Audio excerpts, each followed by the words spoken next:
Greetings, everybody. This is Byron Belitzos, of course, from Exo Realities, and this time I want to be with you in person to talk about some important developments on the planet. And of course, we're all watching the news and learning about the Epstein files, which, as you probably know, are the tip of the iceberg in showing us what the elites of the planet have been up to with nefarious activities.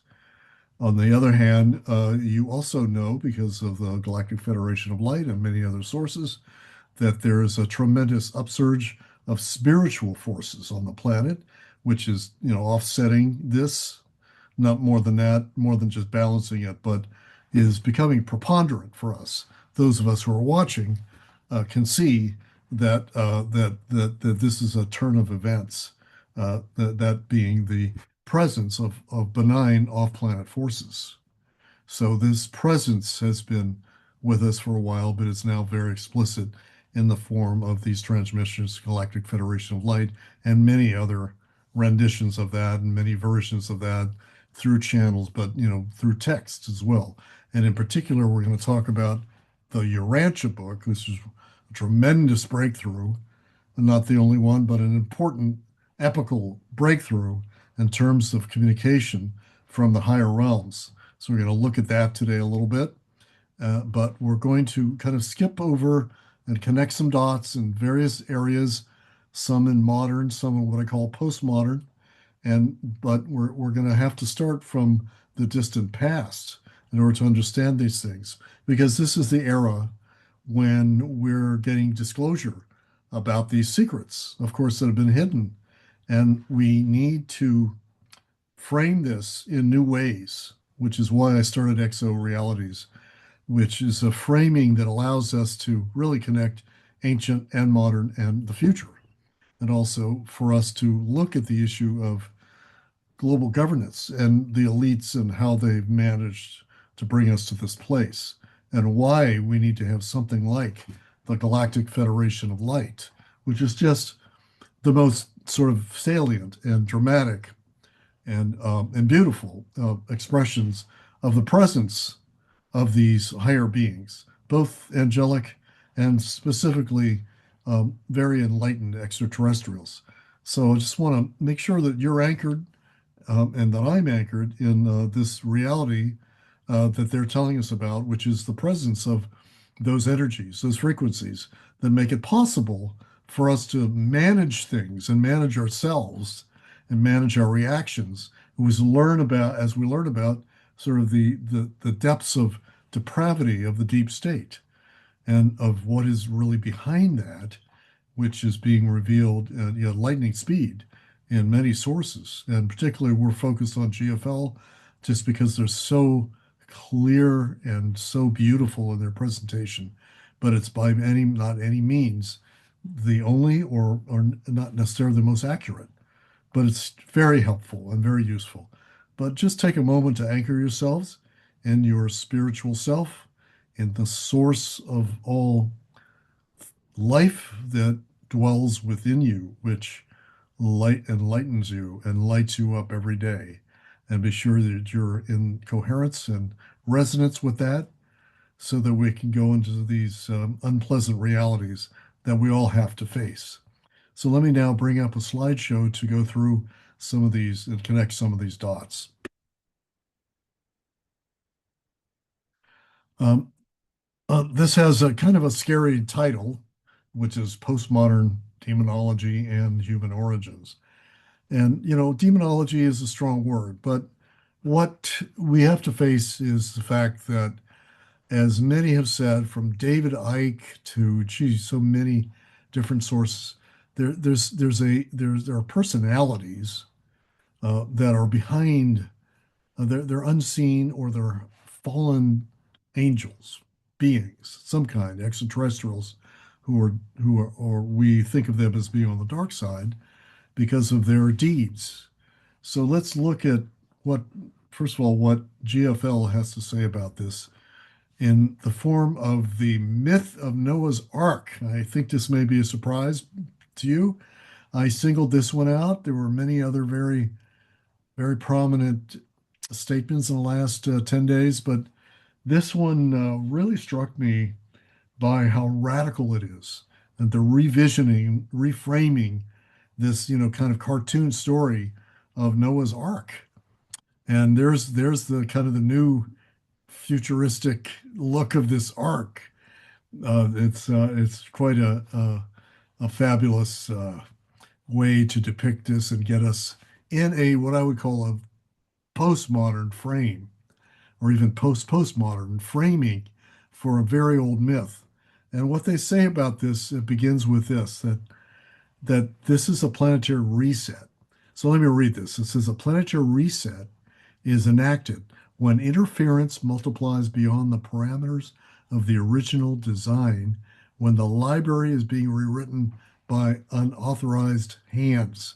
So it's general terms here, but we're talking about a planetary reset, which is what Noah's story really is. It's about a flood that historically we believe, many have shown, and I think it's true, that the oceans of the earth rose up 300 feet all around the earth at this time.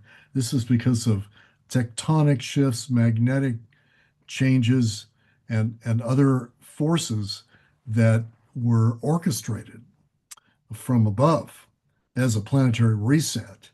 And this is what we read about in the Bible in Genesis, if you remember, that at the point of the when the Tower of Babel was being built was the high point of this sort of diabolical invasion of the planet, as the Bible puts it in mythic terms.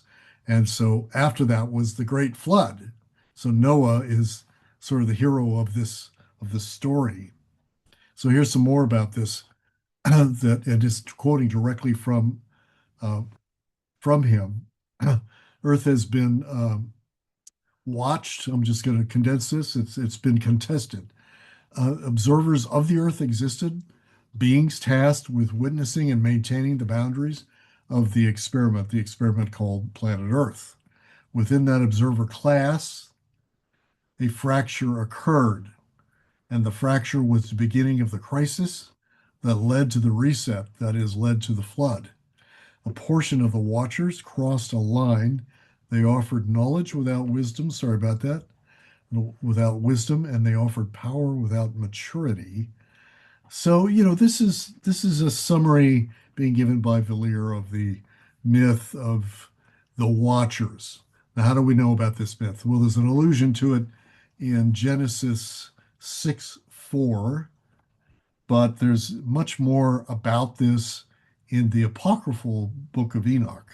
So the book of Enoch, and specifically the book of the Watchers, in this text, the fall of the angels is presented as a deliberate rebellion by heavenly beings known as the Watchers. So ever since, that's been sort of the term we use for these fallen angels.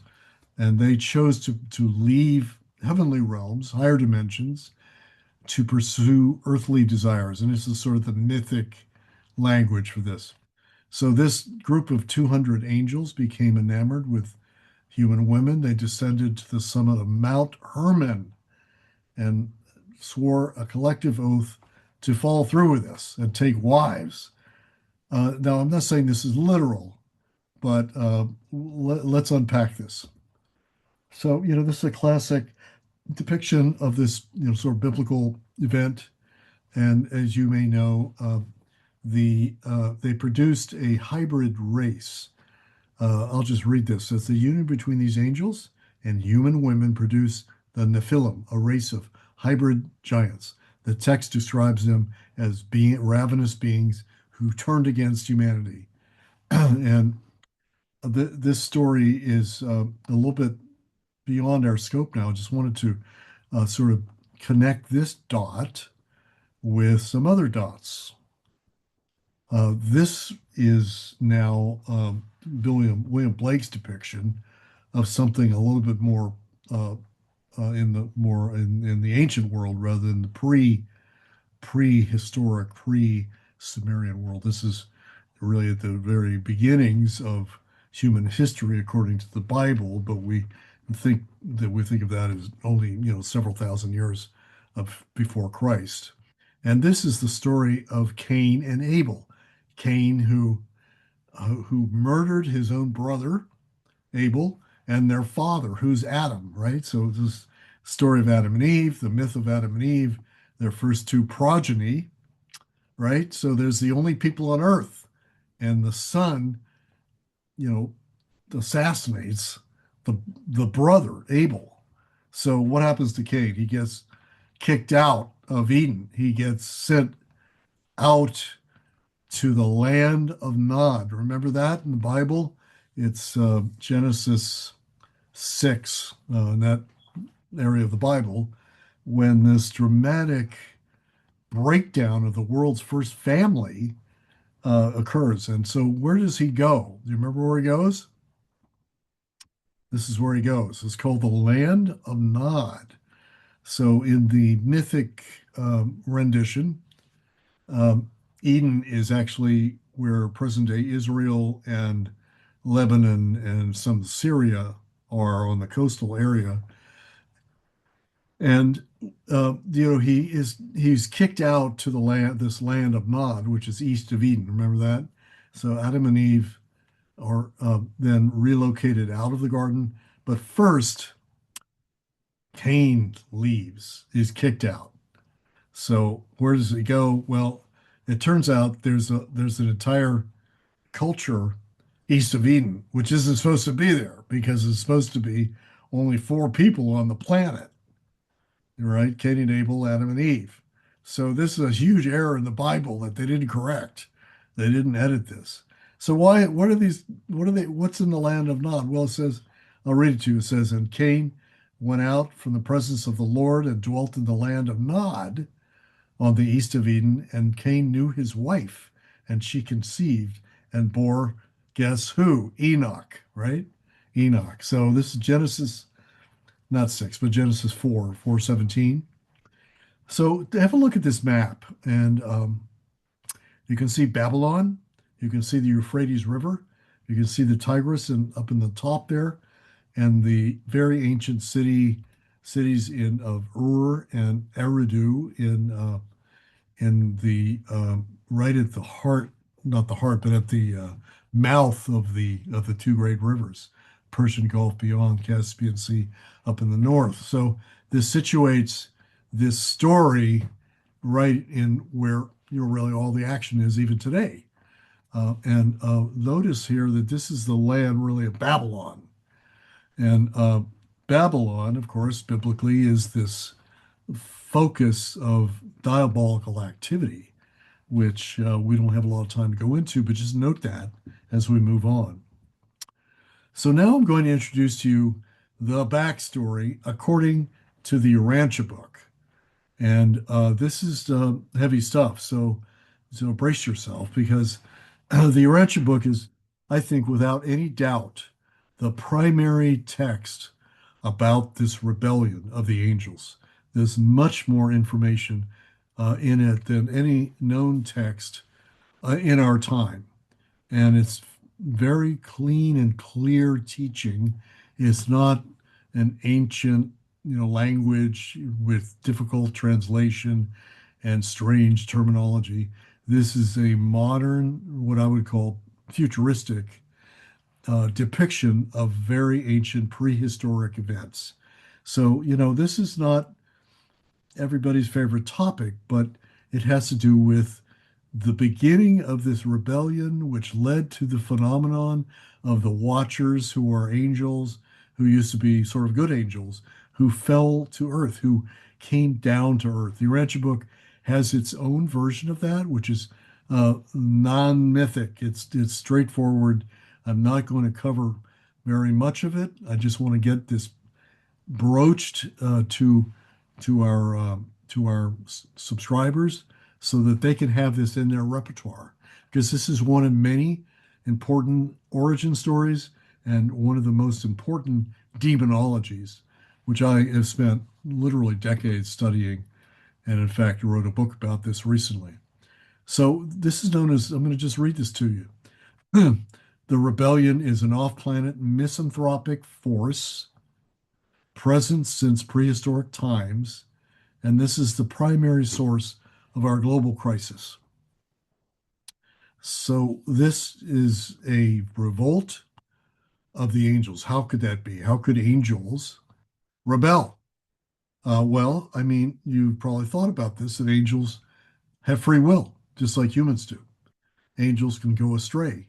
It's a very, very rare thing, but it happens to have occurred, not just on our planet, but according to the Urantia book, the local planets, not just our solar system, but the local set of inhabited planets, the chief angel of all of these planets, which is hundreds of planets, the chief angel in charge, sort of the managerial angel, if you will, is Lucifer.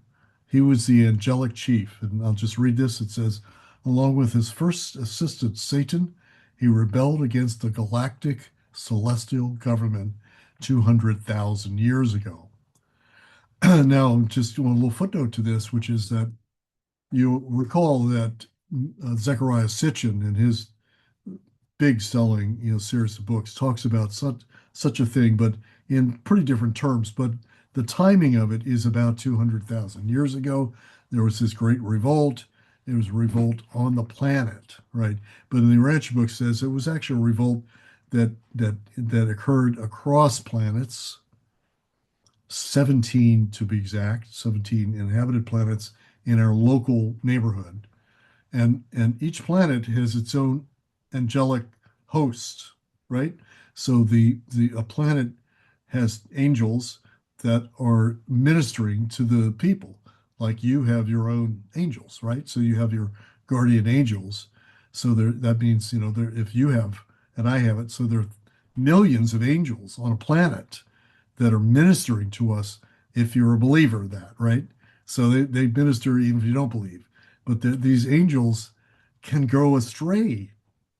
They can go to the dark side.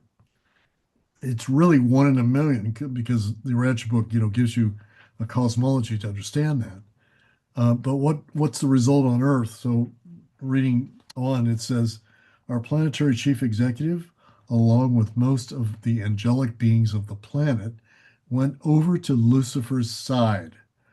Our planetary angelic chief executive was named Caligastia. So this is uniquely revealed in the Urantia book. It's not fun and entertaining. It's a very grim fact according to the Urantia book, which there's a million of these books out in 18 languages, or more than 18 languages around the world. And so the people that study this have really, really been focused on this issue. So now we're going to look at, just for a moment, something which I've spent years on study, and that is the so-called Lucifer Manifesto. The Lucifer Manifesto was the statement made by Lucifer when he launched this great rebellion, and it's known as the Luciferian Declaration of Liberty. So again, Lucifer is the chief angel of the local group of inhabited planets. So he's a very high being, but there are many higher, much higher dimensions and higher worlds far beyond the level of Lucifer. So he's like a mid-level angel, but he's powerful and he's the leader of, he's like the super angel leading all the angels below him on all these planets. 17 planets join the manifesto. And this is the teaching boiled down. It says, God does not really exist. There is no will of God. It's a pretty blasphemous teaching for an angel, actually a super angel named Lucifer.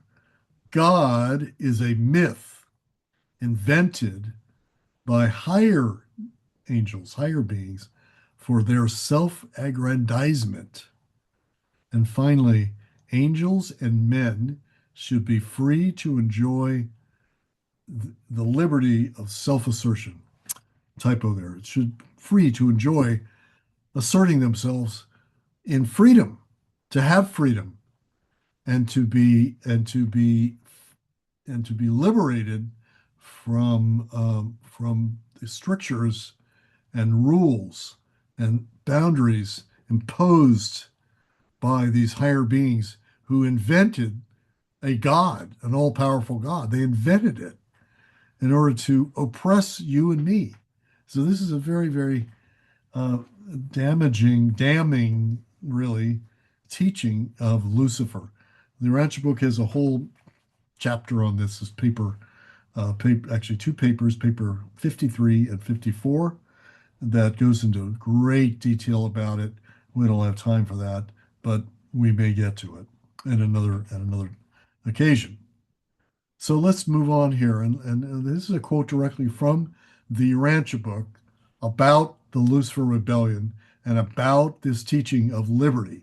So what we have actually is two kinds of liberty, according to this teaching.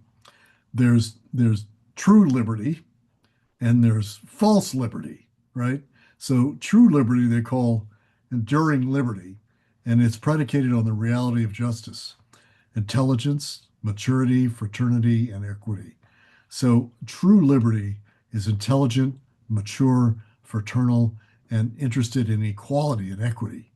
But false liberty is a self destroying technique of cosmic existence when its motivation is unintelligent, unconditioned, and uncontrolled.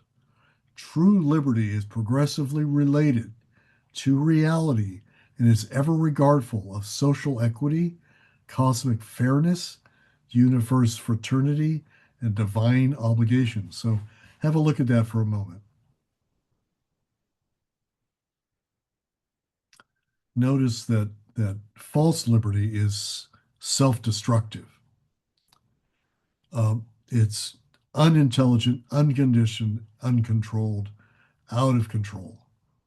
That's what they mean.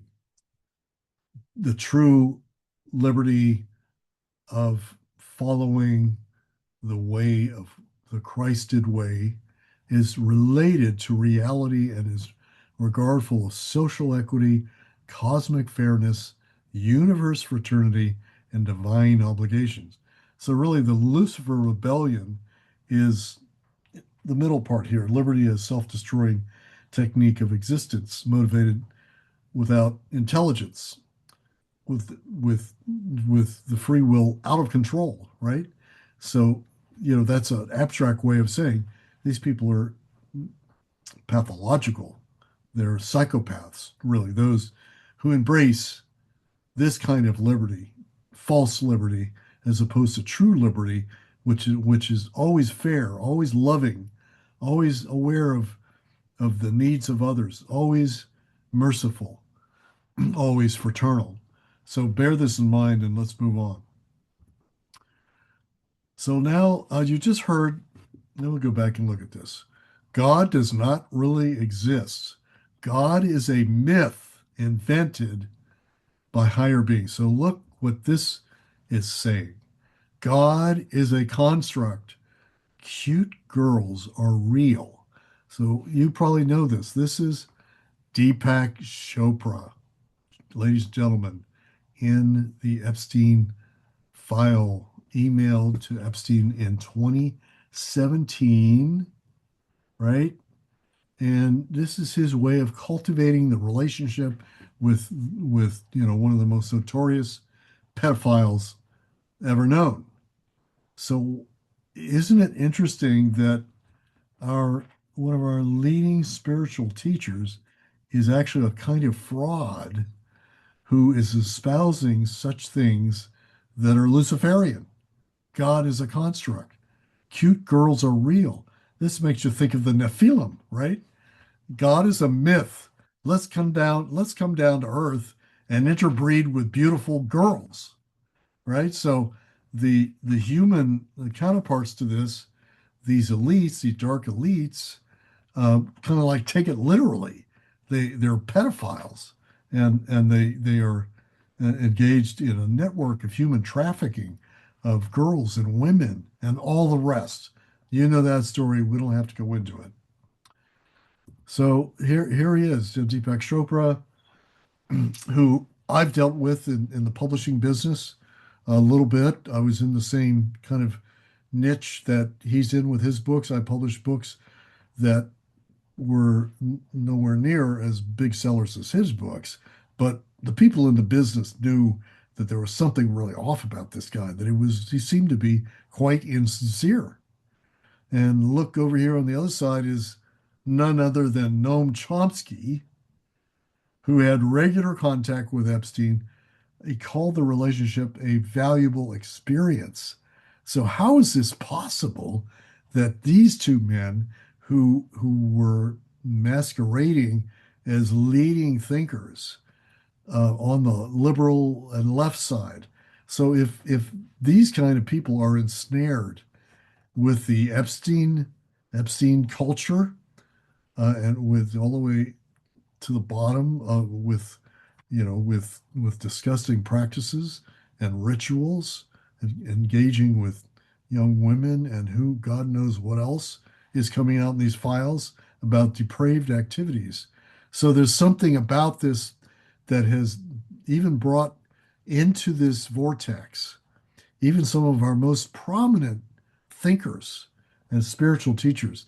This is a truly really demonic the manifestation when so much deception goes on almost in plain sight.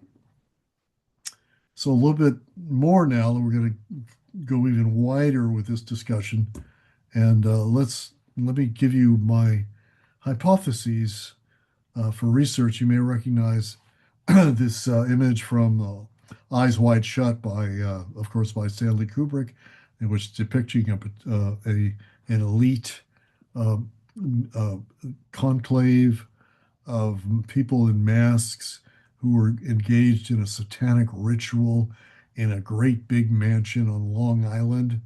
And this is just one of the many practices of these elites. And it's a movie that I've seen many times because it's part of this research. And so here are the hypotheses I have. And this is derived mainly, not mainly, but very much from the Urantia book, from many, many other sources. And that is that fallen angels and their human collaborators covertly held power for eons on our planet. Secondly, the so-called ancient astronauts, which are not just they're incarnate Luciferians or Nephilim, but many not just them, but ETs of various kinds interbred with us. That's a huge story, and we don't have time to go into it right now, but it's a hypothesis for research.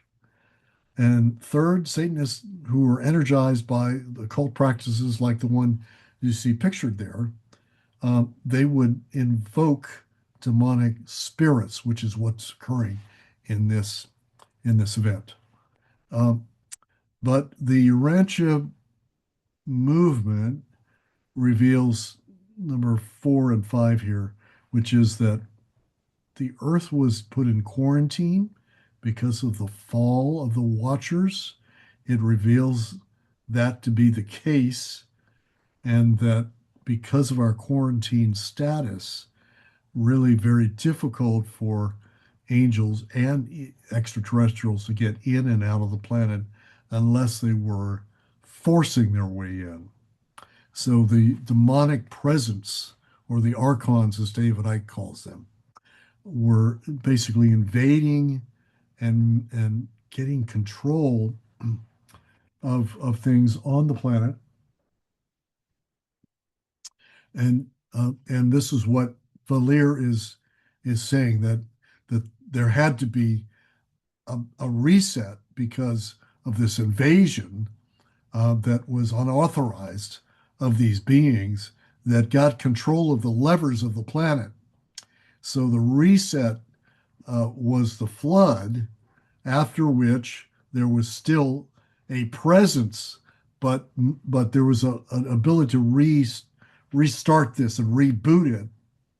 So we call this the quarantine is partially sort of relaxed at this time, really 12,000, probably 12,000 BC, 10,000 BC, when the great floods occurred. And the Urantia teaching states that this rebellion was adjudicated around 1985. That is only revealed here and in those teachings, which I'm now summarizing for you. So since this time, the satanic practices that we see with Jeffrey Epstein do continue, but the archons have been largely removed. They've been removed because of this. It's been a slow reconnection that has occurred since that time. Let's move on. So when we say that the rebellion has been adjudicated, it took place in 1985, actually somewhere in this area. We have hundreds of statements through channels stating this to be the case. It's very much disputed by many other Urantia students, but we can't, it is an empirical fact that in multiple locations at the same time, this announcement was made that the case of against Lucifer, it's called Gabriel versus Lucifer, was adjudicated in heavenly courts. So the Urantia book, one of its many revelations, is that the universe has governance, and the governance actually has legislatures and courts, right? Heavenly courts, where this case was completed in this period. Thereupon, these benign celestials launched what's known as the correcting time, which is a contact initiative supplementary to the Urantia book and many other teachings and many other initiatives. But this adjudication, I'm reading from the text here, the adjudication of the Lucifer rebellion meant that the celestial quarantine of our planet could now be lifted and off-world communications reinstated. So this is what we're seeing, for example, with the ET presence, which is now benign. So it brings us back to Valir and this statement. So just to wrap all this up, we've covered a lot of things, come a long way, but what was a planetary reset back in very ancient pre-Sumerian times, or could have been post-Sumerian, depends how you read the cuneiform tablets, but this Noah's Ark, this great flood, which is alluded to by the Sumerians, of course, and by every culture on Earth, that some flood occurred. This was something orchestrated by benign higher forces as a way to curb the activities of the invading angelic fallen angels and extraterrestrials as well that were changing the course of the earth so greatly that something had to be done as a reset. And there's this great reset um, set the stage for what was to come with the axial age, the beginning of great teachings on the planet from the Abrahamic tradition, leading to Jesus, and in the East, Buddha and Lao Tzu.